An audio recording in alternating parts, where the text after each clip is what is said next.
देखेंगे Swiss max में L shape advertisement कैसे बनता है। सबसे पहले आपको साइज़ सेट करना होगा बैकग्राउंड का। वो यहाँ से होगा, ये मूवी में जाके बैकग्राउंड में हाइट और विड्थ आएगा, वो आपको सेट करना है। जो पिक्सल साइज़ है उस हिसाब से आप सेट कर सकते हैं। और फ्रेम रेट है, आपको जितना रखना है रख सकते हैं, मैक्सिमम 255 आप दे सकते हैं। फिर यहाँ पे होगा व्यू में आपको कितने % वो आपको पेज देखना है अभी के लिए, तो आप देख सकते हैं। 100% करेंगे तो 100% आपको दिखेगा। फिर यहाँ पे है फिट स्क्रीन इन विंडोज़, मतलब यहाँ पे क्लिक करेंगे तो आपका स्क्रीन में वो फिट हो जाएगा। उसके बाद आपको कलर सेट करना होगा, बैकग्राउंड कलर। यहाँ पे आप सिलेक्शन करेंगे और फिर यहाँ पे सबसे पहला ऑप्शन है शो विंडोज़ कलर चूज़र, तो वो उस पर क्लिक करना है। फिर यहाँ पे रेड ग्रीन ब्लू आएगा, RGB जिसको बोलते हैं, उसको आपको 16:0:16 सेट करना है, ओके करना है। उसके बाद ये ब्लैक स्क्रीन हो जाएगा। फिर आपको एल शेप के लिए आपको रेक्टेंगल लेना है, यहाँ से आप ये सिलेक्शन कर सकेंगे। फिर यहाँ पे उसको माउस से ड्रॉ करना है, खींचना है। जितना आपको एल शेप में रिक्वायरमेंट है उस हिसाब से आप बना सकते हैं। यहाँ पे ये जूम है, जूम कहाँ से, मतलब ये सिलेक्शन करने के लिए फिट टू फिट आपको सेट करना है, तो जूम कर दीजिए और फिर ये सेट कीजिए। उसी तरह नीचे आप देख सकेंगे कहाँ पे वो सेट हुआ है या नहीं हुआ है। अगर नहीं हुआ है तो आप कर सकते हैं इस तरह से। फिर इसको वापस हम यहाँ से फिट टू स्क्रीन कर देंगे, फिट स्क्रीन इन विंडोज़, तो वो हमें पूरा दिखेगा। फिर दूसरा रेक्टेंगल लेके हमको ड्रॉ करना है, फिर उसको भी हम जूम करके देख लेंगे और फिट टू फिट हम सेट कर देंगे।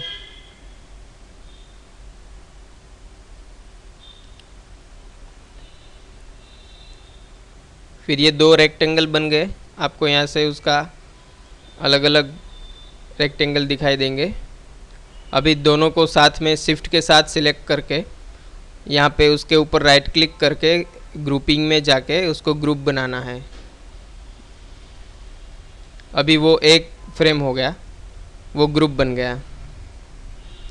फिर उसको आप माइनस यहाँ से जूम आउट है, जूम आउट कर सकते हैं। अभी जनरली एल शेप एडवर्टाइजमेंट कैसे दिखाना है आपको, उसका इफ़ेक्ट देना है। तो जैसे उसको यहाँ पे ये ग्रुप बन गया, तो यहाँ पे उसको कौन सा इफ़ेक्ट देना है वो आप सेट कर सकते हैं। पहले तो हम उसको ऐसे उसको सेट कर देंगे स्क्रीन के बाहर इस तरह से। फिर हम उसको यहाँ पे जो ग्रुप लिखा है वहाँ पे राइट क्लिक करके मूव का इफ़ेक्ट देंगे। मूव का इफ़ेक्ट देने के बाद यहाँ पे उसको डबल क्लिक करेंगे तो उसके प्रॉपर्टी में जाएंगे, अदरवाइज़ आप राइट क्लिक करके प्रॉपर्टी में जा सकते हैं।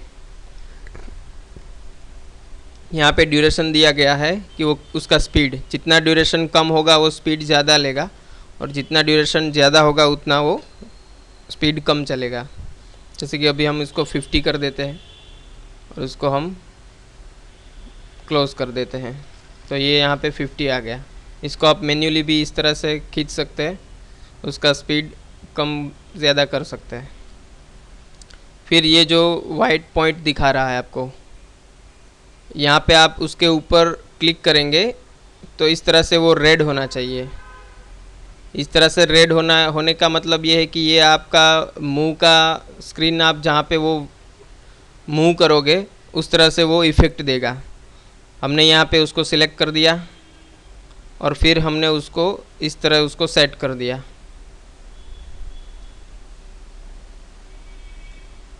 अभी क्या होगा, जब हम प्ले करेंगे तो वो इफ़ेक्ट देगा उस तरह से, आप देख सकते हैं। फिर इसको स्टॉप कर दिया, इसके बाद कुछ इफ़ेक्ट नहीं है तो इसलिए वो रिपीट करता है। फिर इसको स्टॉप करने के बाद आपको उसमें जो भी आपको लिखना है, यहाँ पे टेक्स्ट है, टेक्स्ट से जो भी आपको लिखना है वो आप लिख सकते हैं। यहाँ पे जो भी आप टेक्स्ट टाइप करेंगे, वेलकम, तो वो कौन से फ़ॉन्ट पे लिखना है वो यहाँ से फ़ॉन्ट सिलेक्शन दिया गया है। यहाँ पे सभी आपको फ़ॉन्ट का सिलेक्शन मिल जाएगा जो भी आपके विंडोज़ में होंगे उस तरह से। फिर उसका यहाँ से साइज़ आपको दिया गया है, साइज़ आप उसको कम ज़्यादा कर सकते हैं। फिर यहाँ पे उसका कलर, फ़ॉन्ट का कलर दिया गया है, कौन से कलर में आपको वो चाहिए। तो इस तरह से वो आप उसका फ़ॉन्ट, साइज़, कलर सब सेट कर सकते हैं। फिर इंसर्ट में जाके इमेज, अगर कोई फ़ोटोग्राफ्स आपको इंपोर्ट करना हो उसमें, इमेज पे क्लिक कीजिए जहाँ पे आपका लोगो है, लोगो या कोई भी फ़ोटोग्राफ्स जहाँ पे है वो वहाँ पे माई कंप्यूटर में जाके आप सिलेक्शन कर सकेंगे। फ़िलहाल हम ये एक लोगो ले रहे हैं एप्लॉम टेक्नोलॉजी का। फिर वो लोगो कहाँ पे आपको दिखाना है वहाँ पे आप ये सेट कर सकते हैं।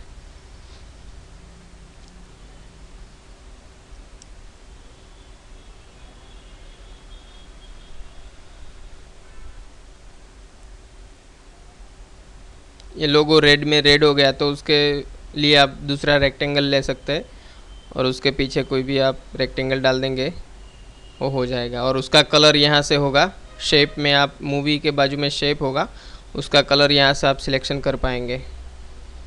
अभी हम इसको वाइट कर देते हैं। तो अभी वो लोगो उसके पीछे है, ये रेक्टेंगल के पीछे है, तो उसको उसके अब ऊपर लेने के लिए आपको यहाँ से उसका सीक्वेंस दिया गया है। ये लोगो जो है उसको माउस से क्लिक करके ड्रैग करना है तो ये ऊपर आ गया। इस तरह से आप किसी का भी पोजीशन है वो सेट कर सकते हैं। फिर उसको जहाँ पे सेट करना है वो सेट कर दिया, और जो भी आपको एडवर्टाइजमेंट में टाइप करना है या जो भी लिखना है वो आप कर सकते हैं। जिसका भी ऐड आपको बनाना है उसका पूरा डिटेल डाल दीजिए, वो इसमें आ जाएगा। और उसके बाद जिसको भी इफ़ेक्ट देना है उसको सिलेक्शन करके उस पर राइट क्लिक करके, ये इफ़ेक्ट है, यहाँ पे अलग अलग इफ़ेक्ट है सभी तरह की, जैसे कि हम टेस्टिंग के लिए ये ले रहे हैं तो इसका यहाँ पे उसका पोजीशन आ गया। फिर डबल क्लिक करने पे वो उसका प्रॉपर्टी ओपन होगा और उसके बाद ये ड्यूरेशन जो भी आप डालेंगे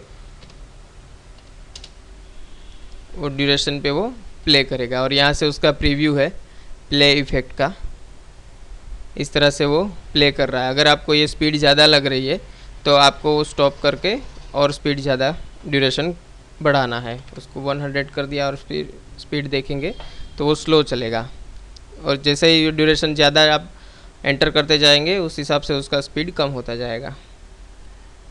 फिर इसको स्टॉप इफ़ेक्ट कर देना है, इसको बंद कर देना है। और सभी को इस तरह से आपको इफ़ेक्ट में उसके ऊपर राइट क्लिक करके इफ़ेक्ट में जाके जो भी इफ़ेक्ट देना है वो आप दे सकते हैं।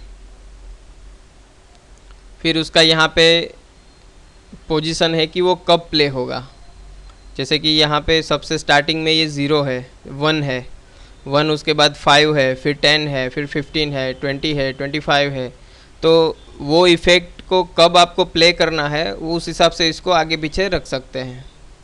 जैसे कि सबसे पहले स्टार्ट में ये ग्रुप का जो हमने रेक्टेंगल बनाया था उसका इफ़ेक्ट सबसे पहले आना चाहिए। फिर उसके बाद हमें वेलकम का इफ़ेक्ट चाहिए।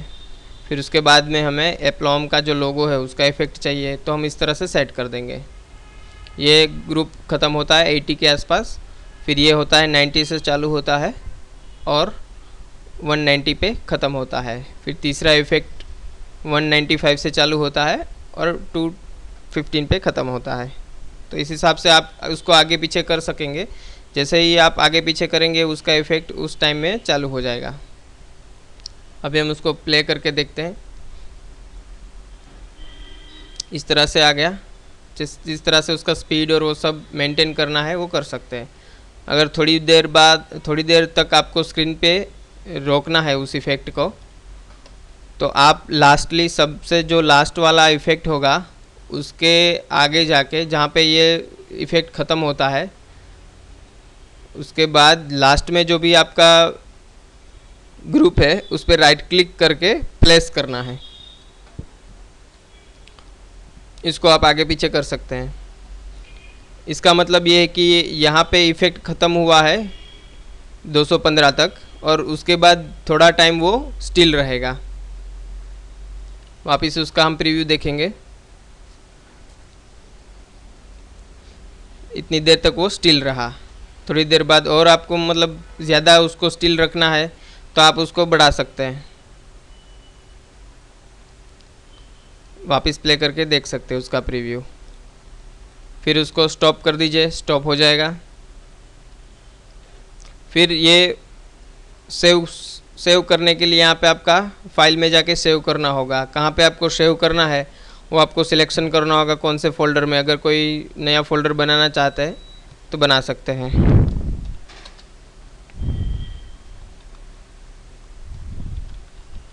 हमने टेस्ट एडीवीटी करके एक फ़ोल्डर बनाया है, उसमें हमें जिस नाम से सेव करना है उस नाम से हम सेव कर सकते हैं।